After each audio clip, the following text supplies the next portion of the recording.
E o programa EcoInvest Brasil alcançou o maior leilão da história. Segundo o Tesouro Nacional, o resultado do terceiro leilão mostrou uma demanda com potencial de mobilizar cerca de 80 bilhões de reais em investimentos. E sobre essa demanda, eu converso agora com o Rogério Seron, secretário do Tesouro Nacional, que está aqui conosco no CNN Money. Rogério, boa tarde para você. Um prazer falar contigo. Boa tarde, o prazer é todo meu. Estou aqui à disposição para falar desse grande resultado que foi o terceiro leilão. Grande mesmo, foi um sucesso. Eu queria parabenizar publicamente a iniciativa para investimento verde aqui no Brasil. Investimentos que promovem a sustentabilidade é sempre bem-vindo em qualquer lugar. Então, ressaltando que a demanda total aqui do projeto foi de 80 bilhões de reais, Rogério.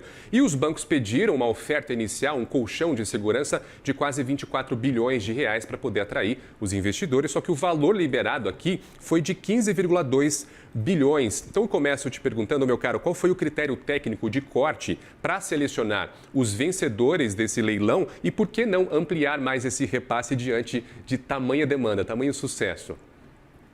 Olha, acho que o primeiro aspecto aqui importante destacar é que 80 bilhões para esse tipo de leilão, que é um leilão para atrair equity, né? Equity tanto doméstico quanto de investidores externos, para fazer investimentos na transformação ecológica, é algo muito, muito robusto, muito difícil de se alcançar e além da nossa expectativa. A gente não esperava uma demanda tão grande. O pedido para viabilizar esses 80 bilhões eram 24 bilhões, né, de capital catalítico, que a gente chama que é o funding público, ali, com uma taxa de juros competitiva para poder apoiar esses investimentos. Mas nós tínhamos algumas limitações, né, de orçamento disponível para esse apoio, e nós usamos o critério, como um dos participantes, uma das instituições financeiras fez um pedido bem relevante e tinha uma regra do leilão, era que nenhuma instituição podia levar mais do que 50% do montante total disponibilizado, então ali foi um recorte que nós fizemos e que no final deu esses 15 bilhões, que vão viabilizar uma carteira de 53 bilhões de reais em fundos que vão atrair equity de investidores externos e internos para alavancar projetos em fronteira tecnológica na área da transformação ecológica. E o projeto exige, no mínimo, 3 vezes o capital público, ou seja, a cada R$1 público dado aos bancos, eles têm a obrigação de triplicar esse valor. Como que o Tesouro vai garantir essa alavancagem privada, que essa alavancagem privada seja mantida aí no longo dos 24 meses de mobilização? Qual que é o mecanismo por trás? Então, esses 15 bilhões, né, eles vão alavancar 52, ou seja, dá um pouco mais de 3 vezes. O leilão teve propostas acima de alavancagem de 3. Então, nós vamos desembolsando os recursos, ele tem que aportar também os recursos proporcionalmente, então, uma primeira liberação de 25% dos valores, e aí ele tem que comprovar o aporte também dessa alavancagem de 3 vezes, e aí nós liberamos mais uma parcela, ele comprova novamente o aporte dos investidores e nós liberamos a parcela restante. Então, dessa forma, você vai garantindo ali um percurso gradual e mediante comprovação de que, de fato, ele conseguiu mobilizar esse capital. E lembrando que quando a gente fala de equity, eles vão para um fundo, né, e esse capital vai viabilizar a projeção na frente. Mas, geralmente, o projeto ele não é só com equity próprio, então ele acaba tendo também captações de recursos no mercado. Então, provavelmente, a gente está falando de uma carteira muito maior, de 2 ou 3 vezes esses valores de 50 bilhões que vão ser viabilizados. E lembrando que 20% desses recursos tem que ir para startups de base tecnológica em áreas de fronteira tecnológica desses setores da PTE. Então, tem projetos interessantíssimos, sejam eles ligados à SAF, a biofertilizantes, a baterias, armazenamento, veículos elétricos, então temáticas assim atualíssimas e que podem fazer do Brasil ali uma grande plataforma de geração de tecnologia e exportações, né? E que cada banco vai ser responsável por gerenciar essas gavetas. O Tesouro está dando as gavetonas e cada banco tem a obrigação de destrinchá-las ali por dentro. Olha só, Rogério, a gente está vivendo, claro, um cenário geopolítico bastante complicado, bastante entroncado. Tem aí a ameaça de invasão militar da Groenlândia, a invasão da Venezuela, a prisão de Nicolás Maduro e assim vai. E hoje, mais cedo, nós tivemos ainda a indicação de Kevin Warsh para presidência do Federal Reserve. Então, um cenário bastante agitado e, em meio a tudo isso, claro, a gente vê o dólar sofrendo oscilações bruscas, né? E aí, o programa do EcoInvest oferece, muito inteligentemente, um hedge cambial, justamente com recursos do Fundo do Clima, para dar segurança para o investidor, para convidar o investidor. Tecnicamente, Rogério, qual que é o limite da exposição do Tesouro Nacional caso ocorra uma desvalorização mais forte do dólar aqui no longo prazo já? Não, isso é uma pergunta interessante, porque essa é uma grande novidade desse leilão também. O investidor externo, esse é o objetivo de atrair o investidor externo para o Brasil, ele vai ter nesses fundos uma proteção cambial. Então, se tiver uma variação do câmbio nesse período, ele está protegido.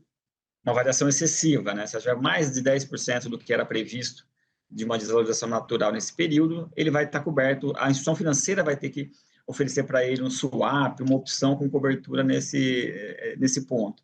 Então, é algo muito interessante, porque você abre uma janela absolutamente nova de atração de investimento de investidores externos para o Brasil, que vão trazer junto recursos, tecnologia e gestão. Então, é algo muito saudável, muito interessante, absolutamente inovador.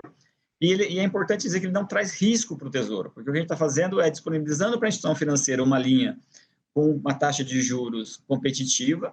A instituição financeira, para poder ter acesso a ela tem que se comprometer a dar essa contrapartida. Então, é uma contrapartida que a instituição financeira vai dar para poder acessar esses recursos, é oferecer para o investidor, de forma de conceder para ele essa proteção cambial. Ela vai no mercado doméstico ou no mercado internacional, faz uma aquisição de um hedge, né, ou de um swap, um instrumento swap, ou de uma opção, e entrega para esse investidor. Então, até por isso, pelo relato que nós temos dos bancos, houve uma receptividade muito grande dos investidores externos, que olharam essa possibilidade de entrar no Brasil com proteção cambial, né, isso geralmente é fácil por conta dessa volatilidade que você mencionou. Então, isso parece estar indicando que nós temos um caminho muito interessante e se mostrar bem sucedido, pode fazer do Brasil aqui abrir muito, atrair muito recurso para uma área que é fundamental e no qual o Brasil tem vantagens competitivas muito interessantes e que se nós soubermos aproveitar essa janela, o Brasil pode sair dali com um diferencial competitivo muito relevante e com essa junção com o mercado internacional, com parcerias, eu acho que é um bom caminho, um caminho saudável para a gente trazer tecnologia, investimento e aí produzir, exportar e fazer do país aqui um caso de sucesso na agenda da transformação ecológica. De fato, e que assim seja. O Rogério, vem cá, quando a gente abre o documento do EcoInvest, tem um banco ali que salta aos olhos no meio dos grandes vencedores, que foi o Itaú, que está com uma fatia aí de 55,4% dos recursos para os investimentos em participação. O Tesouro Nacional não vê um risco, Rogério, de uma concentração excessiva em poucos players do setor bancário para realizar essa transição energética, essa transição ecológica?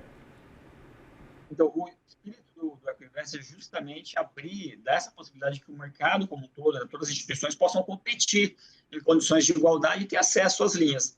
No primeiro leilão nós tivemos ali nove instituições que conseguiram acessar, no segundo nós tivemos 10, as instituições públicas, né, BNDES, Banco do Brasil, Caixa Econômica Federal participaram de todos os leilões.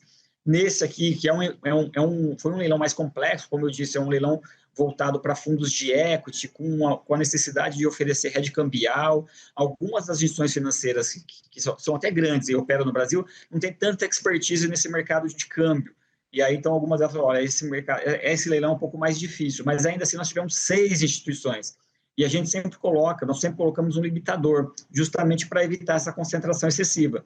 Então, nenhuma das instituições pode levar mais do que 50% da linha, justamente para dar esse caráter de democratização ali do acesso e não ter uma concentração excessiva que possa gerar algum problema ali na frente, né, de uma diferença competitiva muito grande. Então, dessa forma, nos parece que fica saudável. É bom que tenha competição, então também a gente não pode deixar totalmente aberto e não ter nenhuma competição, acho que é interessante, isso é saudável, mas também limitando para que a gente não tenha só um player atuando, só uma instituição atuando. Dessa forma, a gente está garantindo, nesse leilão, nós tivemos 3 instituições privadas e 3 públicas, o que me parece um bom balanço, apesar que, de fato, o Itaú vem se destacando, tem uma agenda muito forte nessa agenda de transformação ecológica, o banco está se mobilizando para atender com uma visão estratégica mesmo, e faz sentido, ele está indicando alavancagens maiores, né? Não só ele pediu o maior volume, mas também indicou que vai ser capaz de alavancar mais investimentos, então é natural que seja contemplado, claro, dentro desse limite. Então, acho que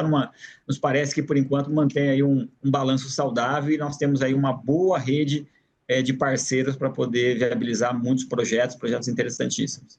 Ó, por aqui eu desejo sucesso para o EcoInvest, eu vou acompanhar de perto e eu tive aqui uma conversa muito produtiva e franca com o Rogério Seron, que é secretário do Tesouro Nacional. Prazer falar contigo, meu caro, seja muito bem-vindo à nossa programação sempre. Uma boa tarde para você. Boa tarde, o prazer é todo meu e até a próxima. Até, um abraço.